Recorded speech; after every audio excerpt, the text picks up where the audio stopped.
Halo, Assalamualaikum warahmatullahi wabarakatuh. Ketemu dengan saya Hendras Budi Paningkat dalam catatan harian pegawai ATR BPN. Dalam video ini saya akan menjelaskan tentang reforma agraria. Reforma agraria adalah suatu penataan kembali struktur penguasaan, pemilikan, penggunaan, dan pemanfaatan tanah yang lebih berkeadilan melalui penataan aset dan disertai dengan penataan akses untuk kemakmuran rakyat Indonesia. Reforma agraria diatur dalam Peraturan Presiden Republik Indonesia Nomor 86 Tahun 2018 tentang reforma agraria.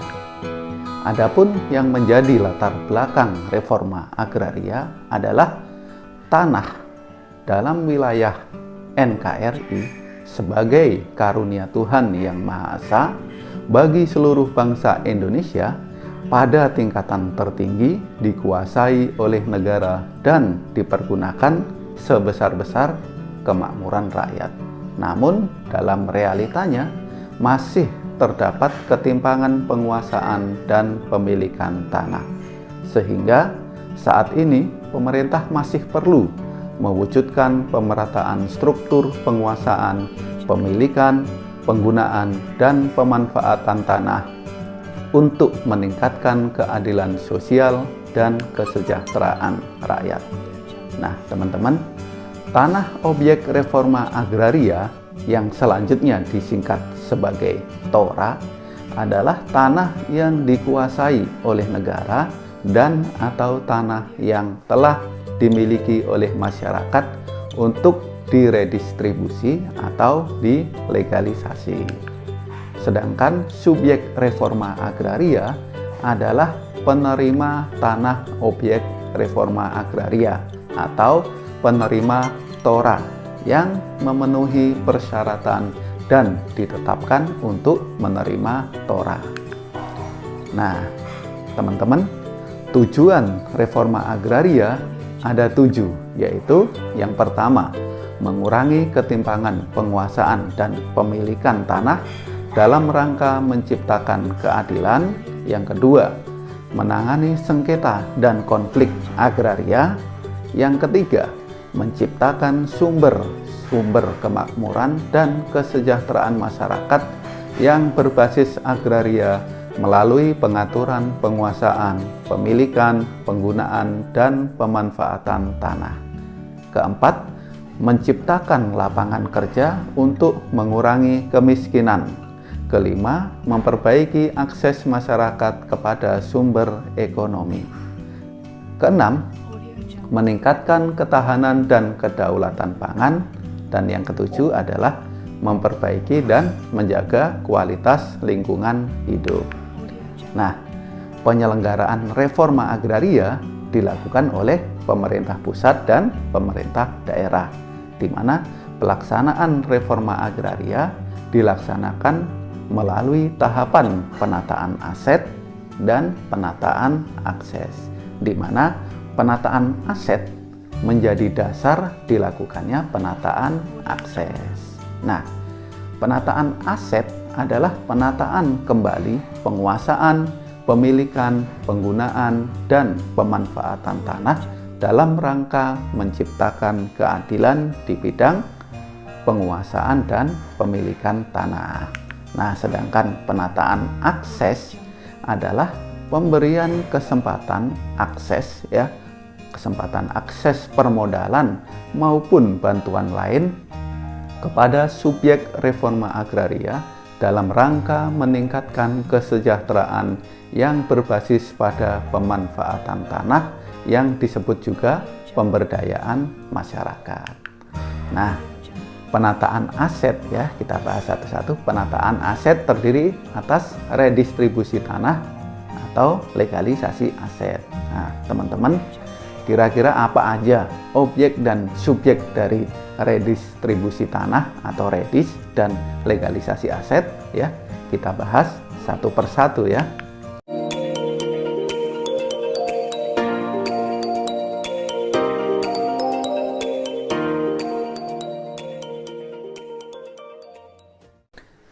Yang pertama adalah objek redistribusi tanah.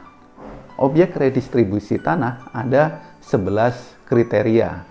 Yang pertama atau huruf A adalah tanah HGU dan HGB yang telah habis masa berlakunya serta tidak dimohon perpanjangan dan atau tidak dimohon pembaruan haknya dalam jangka waktu 1 tahun setelah haknya berakhir.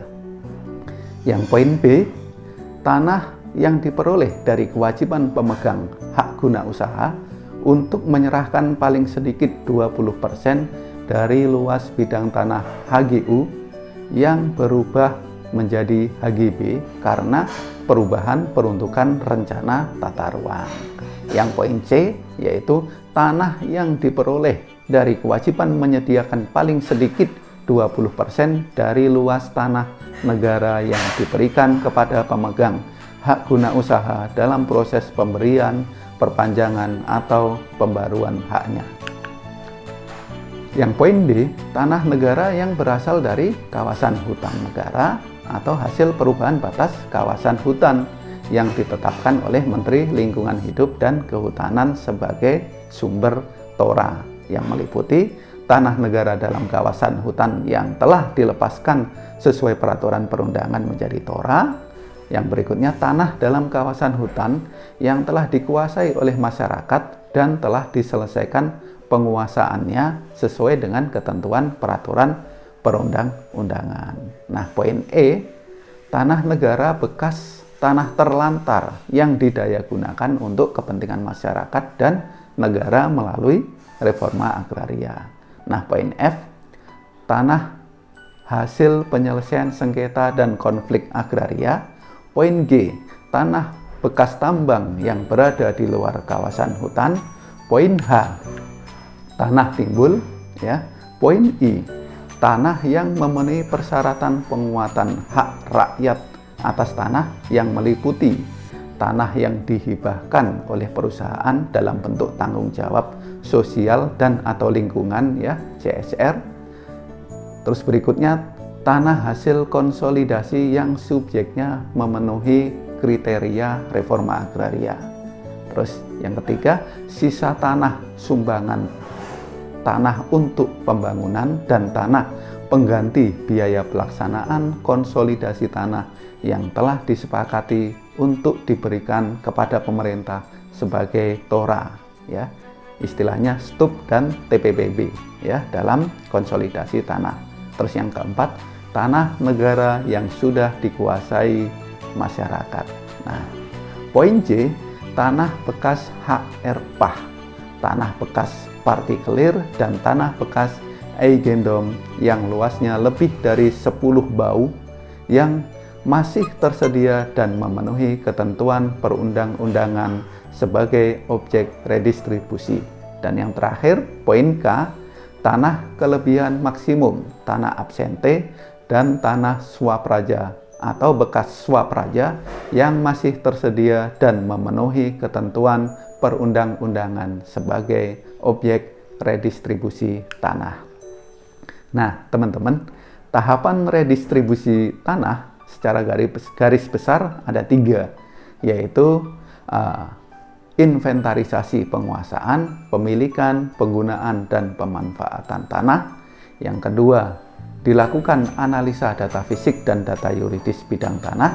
Dan yang berikutnya adalah penetapan sebagai objek redistribusi tanah. Dalam kasus-kasus tertentu ditambah satu tahapan, ya, yaitu adanya pelepasan hak atas tanah atau tanah atas tanah atau tanah garapan atas tanah negara. Nah, selanjutnya yaitu objek redistribusi tanah, ya, masih objek redistribusi tanah. Objek redistribusi tanah yang dimaksud, ya, yaitu meliputi redistribusi tanah untuk pertanian dan redistribusi tanah untuk non pertanian. Jadi redistribusi tanah ini sekarang, ya, bisa tanah pertanian, bisa juga tanah non pertanian. Nah, objek redistribusi tanah untuk pertanian, ya, diredistribusi kepada subjek reforma agraria dengan luasan paling besar 5 hektar sesuai dengan ketersediaan TORA, ya. Nah, objek redistribusi tanah untuk pertanian selanjutnya ya disertai dengan pemberian sertifikat hak milik atau hak kepemilikan bersama, ya. Masih di objek redistribusi tanah, ya. Objek redistribusi tanah untuk non pertanian ya diredistribusi kepada subjek reforma agraria. Terus objek redistribusi tanah untuk non pertanian disertai dengan pemberian sertifikat hak milik, ya. Nah, dalam hal objek redistribusi tanah untuk non pertanian yang memerlukan penataan, maka dapat dilakukan melalui konsolidasi tanah disertai dengan pemberian sertifikat hak milik atau sertifikat hak milik atas satuan rumah susun. Jadi di sini redistribusi dan konsolidasi bisa menjadi suatu agenda yang bersamaan, beriringan, saling mendukung. Nah, ketentuan lebih lanjut mengenai redistribusi tanah untuk non pertanian diatur dengan peraturan menteri. Lalu bagaimana penggunaan dan pemanfaatan redistribusi tanah ya dalam pasal 11 ya Perpres 86 2018 juga diatur penggunaan dan pemanfaatan ya harus sesuai dengan kemampuan tanah, kesesuaian lahan dan rencana tata ruang. Jadi restriction dari hak atas tanahnya juga ada, yaitu harus sesuai dengan rencana tata ruang setempat. Nah, teman-teman, subjek redistribusi tanah ya apa ini? Subjeknya siapa saja ya? Subjek redistribusi tanah terdiri atas orang perseorangan, kelompok masyarakat dengan hak kepemilikan bersama, yang ketiga badan hukum. Ya, kita bahas satu persatu ya. Nah, orang perseorangan ya sebagai subjek redistribusi tanah harus memenuhi kriteria sebagai berikut. Yang pertama, warga negara Indonesia. Yang kedua, berusia paling rendah 18 tahun atau sudah menikah. Nah, ini ketentuan umum ini. Terus yang ketiga, bertempat tinggal di wilayah objek redistribusi tanah atau bersedia tinggal di wilayah objek redistribusi tanah sehingga tanahnya bisa terkelola dan termanfaatkan dengan baik ya, bukan menjadi tanah absente. Nah, masih terkait dengan subjek perseorangan ya, dalam pasal 12 ya ini ditentukan kriteria pekerjaan subjek perseorangan. Di sini terdapat 20 kriteria. Yang pertama atau huruf A yaitu sebagai petani gurem yang memiliki luas tanah 0,25 hektar atau lebih kecil dan atau petani yang menyewa tanah yang luasannya tidak lebih dari 2 hektar untuk diusahakan di bidang pertanian sebagai sumber kehidupannya. Yang huruf B merupakan petani penggarap yang mengerjakan atau mengusahakan sendiri tanah yang bukan miliknya. Yang poin C, buruh tani yang mengerjakan atau mengusahakan tanah orang lain dengan mendapat upah ya. Yang selanjutnya ya poin D merupakan nelayan kecil yang melakukan penangkapan ikan untuk memenuhi kebutuhan hidup sehari-hari, baik yang tidak menggunakan kapal penangkap ikan maupun yang menggunakan kapal penangkap ikan berukuran paling besar 10 gross tonase. Yang poin E merupakan nelayan tradisional yang melakukan penangkapan ikan di perairan yang merupakan hak perikanan tradisional yang telah dimanfaatkan secara turun-temurun sesuai dengan budaya dan kearifan lokal. Nah, poin F yaitu nelayan buruh yang menyediakan tenaganya yang turut serta dalam usaha penangkapan ikan. Poin G, pembudidaya ikan kecil yang melakukan pembudidayaan ikan untuk memenuhi kebutuhan hidup sehari-hari. Poin H yaitu penggarap lahan budidaya yang menyediakan tenaganya dalam pembudidayaan ikan.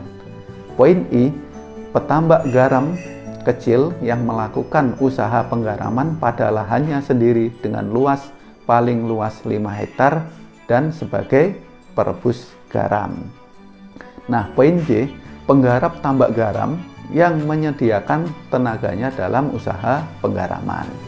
Lalu poin K, yaitu guru honorer yang belum berstatus pegawai negeri sipil serta digaji secara sukarela atau per jam pelajaran atau bahkan di bawah gaji minimum yang telah ditetapkan secara resmi yang tidak memiliki tanah.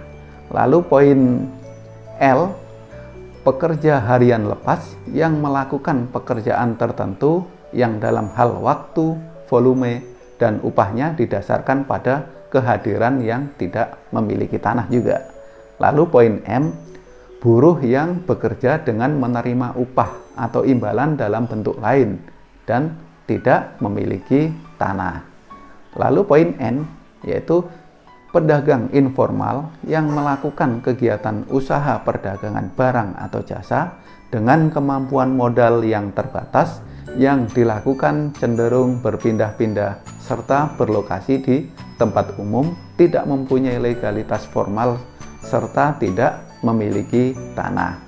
Lalu poin O, pekerja sektor informal yang bekerja dalam hubungan kerja sektor informal dengan menerima upah dan atau imbalan dan tidak memiliki tanah. Lalu poin P, pegawai tidak tetap yang diangkat untuk jangka waktu tertentu guna melaksanakan tugas pemerintahan dan pembangunan yang bersifat teknis, profesional, dan administrasi sesuai dengan kebutuhan dan kemampuan organisasi yang tidak memiliki tanah. Lalu poin G, pegawai swasta dengan pendapatan di bawah penghasilan tidak kena pajak dan tidak memiliki tanah.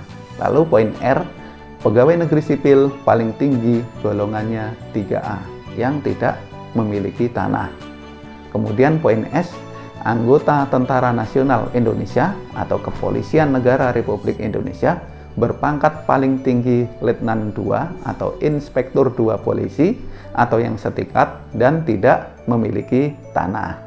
Lalu yang terakhir poin T, pekerjaan lain yang ditetapkan oleh menteri.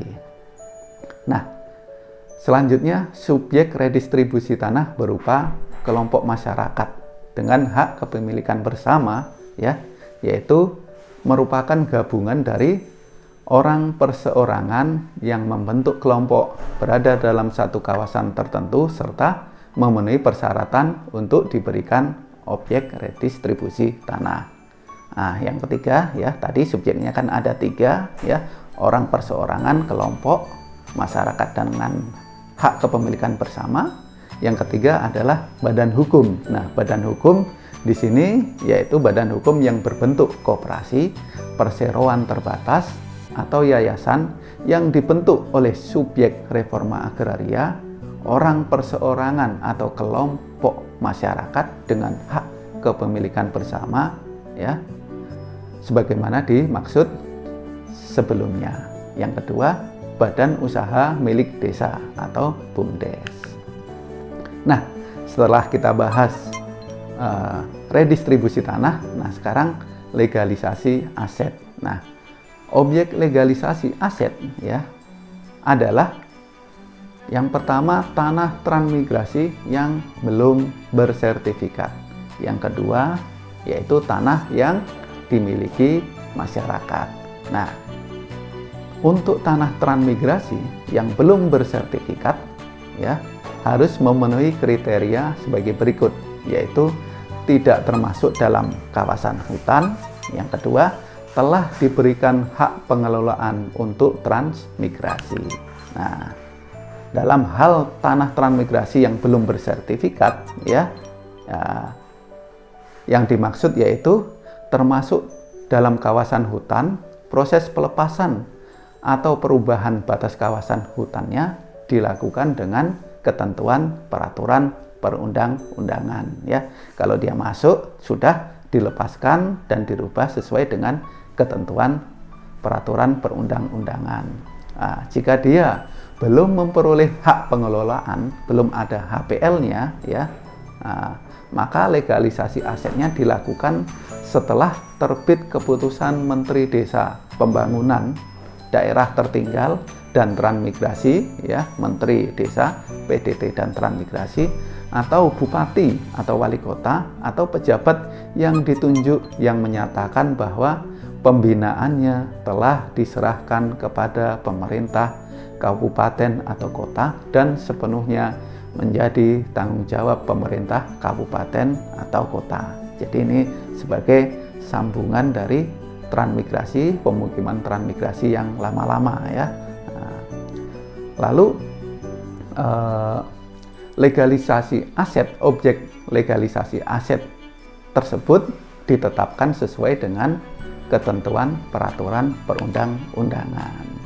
Nah, objek legalisasi aset yang telah ditetapkan ya diberikan kepada subjek reforma agraria melalui mekanisme sertifikasi tanah transmigrasi ya, untuk tanah transmigrasi. Terus yang kedua, sertifikasi tanah yang dimiliki masyarakat ya, legalisasi aset. Nah, teman-teman, bagaimana dengan subjek legalisasi aset ya? Subjek legalisasi aset ya terdiri atas orang perseorangan. Yang kedua, kelompok masyarakat dengan hak kepemilikan bersama. Yang ketiga, badan hukum. Jadi ini sama dengan subjek redistribusi tanah. Nah, untuk orang perseorangan ya, dia harus memenuhi kriteria. Yang pertama adalah warga negara Indonesia dan berusia paling sedikit 18 tahun atau sudah menikah ya. Dimana ini menjadi persyaratan umum. Lalu kelompok masyarakat dengan hak kepemilikan bersama ya, itu merupakan gabungan dari orang perseorangan yang membentuk kelompok yang berada dalam satu kawasan tertentu serta memenuhi persyaratan untuk diberikan objek legalisasi aset, juga sama ya. Kemudian badan hukumnya juga berbentuk koperasi, perseroan terbatas atau yayasan yang dibentuk oleh subjek reforma agraria dengan hak kepemilikan bersama.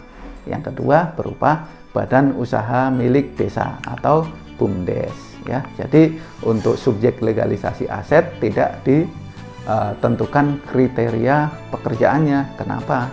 Karena legalisasi aset objeknya adalah tanah yang sudah dimiliki oleh masyarakat ya.